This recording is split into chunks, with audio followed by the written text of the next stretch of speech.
Hey everyone, today we're going to break down one of the absolute cornerstones of programming, encapsulation.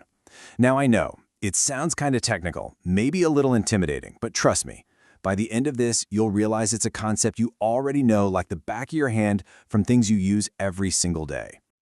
So here's how we're going to do it. First, we'll kick things off with a super simple analogy. I promise it'll make everything click. Then we'll dive into the nitty-gritty, hiding data and the rules for who gets to see it.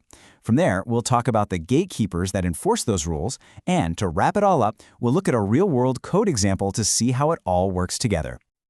All right, let's get right into it. To really get our heads around this, we're going to use an analogy that I think makes this whole idea just snap into focus. We're going to talk about cars and how they're surprisingly similar to a great piece of software. Yeah, I know, sounds like a weird question, doesn't it? But stick with me, because the answer is everything when it comes to understanding encapsulation. Think about a modern car. It's this incredibly complex thing, right? You've got an engine, a transmission, all sorts of electronics all firing at once.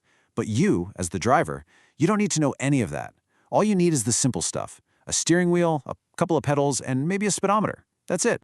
And that right there, that's the core idea of encapsulation. It's all about bundling your data, think of that as the car's engine, and the methods that operate on that data, that's your steering wheel and pedals, all together into one single self-contained unit. And in programming, we call that unit a class. So just like the metal body of a car wraps up and protects all the complicated stuff inside, a class does the exact same thing for its code. Okay, so if we're putting everything into this neat little package, it only makes sense that we'd want to protect what's inside, right? And that brings us to a huge part of encapsulation, the idea of hiding your data. And data hiding is pretty much exactly what it sounds like. It's all about stopping other parts of the code from just reaching in and messing with the important stuff. It's common sense, really. You wouldn't want anyone to be able to just pop the hood and start fiddling with your car's engine while you're doing 70 on the highway, right? No way. And it's the same exact principle in our code. We have to protect our data from being changed when it shouldn't be. So, why bother with all this? What's the payoff? Well, it's huge. For starters, you protect your data's integrity. You stop impossible things from happening, like, say, a person having a negative age. That, of course, makes your code way more secure. But it also makes your code so much easier to maintain down the line. You can completely change how the engine works internally, and as long as the steering wheel and pedals stay the same, nothing else in the program breaks. And that, in turn, makes these little encapsulated bundles of code incredibly reusable. Okay, that brings up a really important question. If we're hiding data, how do we actually do that? How does the code itself know what's off-limits and what's fair game? Well, that's where something called access modifiers come into play. Just think of these as the bouncers at a club, or the employees-only signs on a door. They're just simple little keywords you add to your code that set the rules for who gets to see and use what. This table here breaks it down perfectly. Check out the top row for public. See how it's just yes, yes, yes all the way across? That means anything marked public is totally open. Anyone can access it. Now, look all the way down at the bottom, at private. Whoa, big difference, right? The only yes is in that very first column, same class. And that is the heart of data hiding. When something is private, it's on total lockdown. Nothing outside of its own little class can even see that it exists. So really, the crucial takeaway is this. You make your data, your internal engine, private.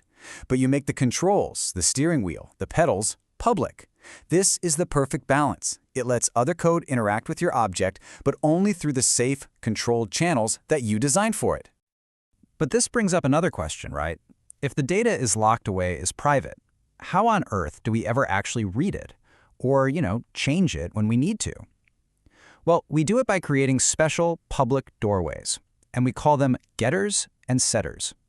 Think of these as your official gatekeepers. A getter is a public method that does just one thing. It goes inside, reads a private value, and brings it back out for you. It gets the info. A setter does the opposite. It's a public method that lets you safely update or set the value of that private data. They're the safe, approved way to talk to our hidden information. And this is where setters become a real superpower. Because every single change has to go through this one gate, you can post a guard right there. You can write code inside the setter to check the data before it's allowed in. So for example, you can write a rule that says, hey, if someone tries to set an age that's a negative number, just reject it. This is how you guarantee your data always stays valid and makes sense. All right, we've talked about the what, the why, and the how. We've got the theory down. Now let's put all these pieces together and see what this actually looks like in some real code. So let's build a person class together, step by step. First things first, we declare our data fields, name and age, and we mark them as private. Boom, locked down. Step 2, we need a way to see that information, so we create public getters like getName. Think of them as our little dashboard gauges. Step 3, we need a way to change that info, so we make public setters like setName. These are our pedals and steering wheel. And then the final step, the crucial part. Inside that setAge setter, we add our validation logic, a little check that makes sure the age is 0 or greater. And there you have it. We've bundled our data, protected it, and provided a safe, controlled way to interact with it. That is pure encapsulation. So let's just quickly recap the key takeaways here. Encapsulation is all about bundling data and methods together into one unit, a class. We use that private keyword to hide and protect the data inside. Then we use access modifiers like public to decide what the outside world can see.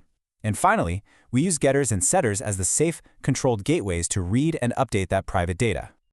And that brings me to my final question for you. Now that you get this idea, this pattern of a complex system hidden behind a simple public interface, where else do you see it? I mean, think about a microwave, or an ATM, or even your smartphone.